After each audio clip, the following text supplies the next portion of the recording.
Welcome back. You're still watching Technoholik. Now it's that part of the show where we get you a game review. This is Infamous 2. I don't even know about Infamous 1. I am a gamer. I'm understanding it's a superhero game. Yes, obviously this is a superhero game done in a classic comic book style. I mean, you are a simple bike courier boy who gets some powers and then turns into this dude who can shoot lightning bolts out of his hand. He can levitate.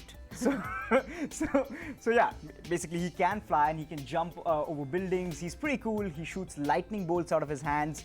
The name of the superhero is Cole McGrath, who's quite a cool guy. He's bald, nice voice acting. The first part was a big hit.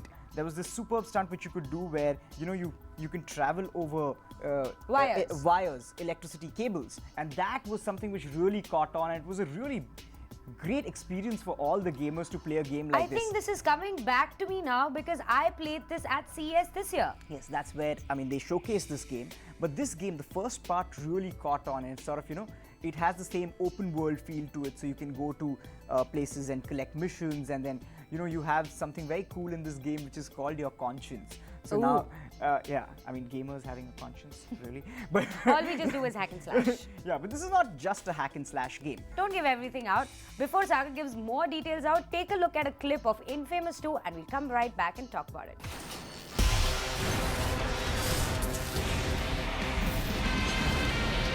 Infamous 2 is the sequel to the popular game Infamous.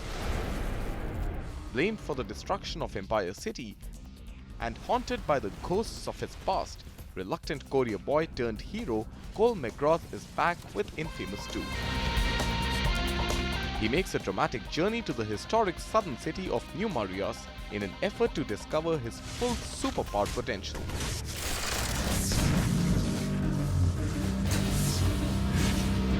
Gifted with extraordinary godlike abilities, Cole alone has the power to save humanity. But the question is, will he choose to do so? Infamous 2 lets you play both superhero and a supervillain. The game is of two halves, only one of which is horrible. It totally depends on what path you choose. You guys be ready to act! It is an interactive fan fiction with great gameplay graphics and super cool fighting scenarios. Infamous 2 is a sequel to the popular Infamous PS3 game, and though the gameplay remains the same, the storyline has changed a lot. A total value for money game for all Infamous fans at just Rs 2,500.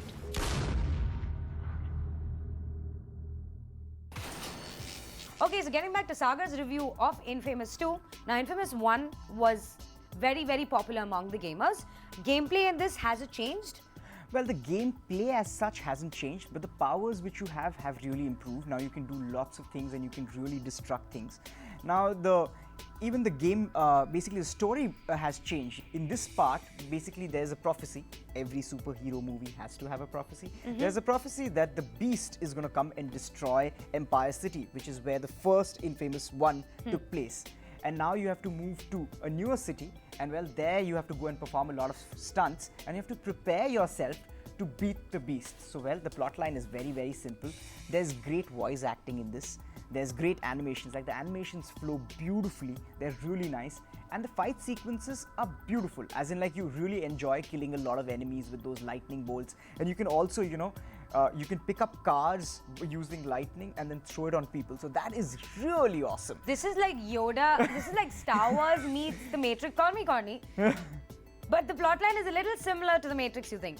The Beast are the machines, you are Neo, and you're saving Empire City. No. See, it's not like that, but yeah, the Beast is this big guy who right at the top of the game beats the living daylights out of you, and then you have to go and power up. So the whole point of getting your power-ups and solving small missions, just like Grand Theft Auto or Assassin's Creed, that same open game play style, is what you have to do, and you have to power up to the point where you can actually go and face the Beast. So yeah, the story mode is not very great, but the animation is great, the city looks beautiful, and obviously your power-ups and the powers the lightning bolts which you throw look amazing. That's what I was getting at, Sagar. There have been a lot of games that were showcased at E3. Looking at all the great visuals there, Halo 4 and all of those, is the visual, the way the city looks, as captivating as the other games? I think this game, in terms of design and audio, is one of the best games you'll ever play. But well, obviously there has to be a bad part, and there is a bad part to this game. When you're in hardcore action mode and basically you're killing people and you're in tense situations, the camera sometimes just does its own thing. And you're like, hey, dude, come on. There is where the action is. I want to play this game right now. And the camera does tend to be slightly dodgy. But yes, we can ignore that since it's such a fantastic looking game. And obviously there is a lot of online play also for us. Well, this is a game which you can play it forever. Like I told you, that there is a personality to your character which you can develop. So let's say if you start doing positive things, which is like healing people, helping people, you start... You have your conscience meter. Not a conscience meter, but then you start... Then the journey which your character takes is a superhero, like a good guy's journey. But if you start being destructive, start torturing normal civilians, then you become a bad guy, and then the experience of the game is completely different. So the cool part is that no matter which way you want to do it, you have to play this game twice to experience once be the good guy, once be the bad guy. To experience the entire game. So obviously this game, if you buy for $2,500, is going to give you a lot of, value for your money. So you're going to be playing it for a very, very long time, and it's very interesting.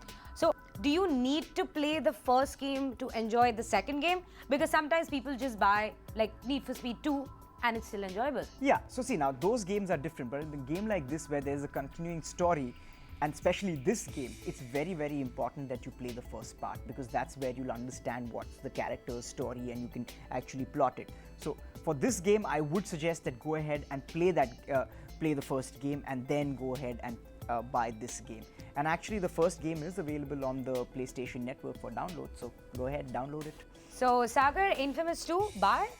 It's a complete buy from my side. This is a game which any PlayStation user must play, and I think this is an experience which you should not let go of. So buy Infamous 2 for your PS3 for $2,500. Sagar completely loved this game. I'm going to go ahead and buy it today and start playing it on my PS3.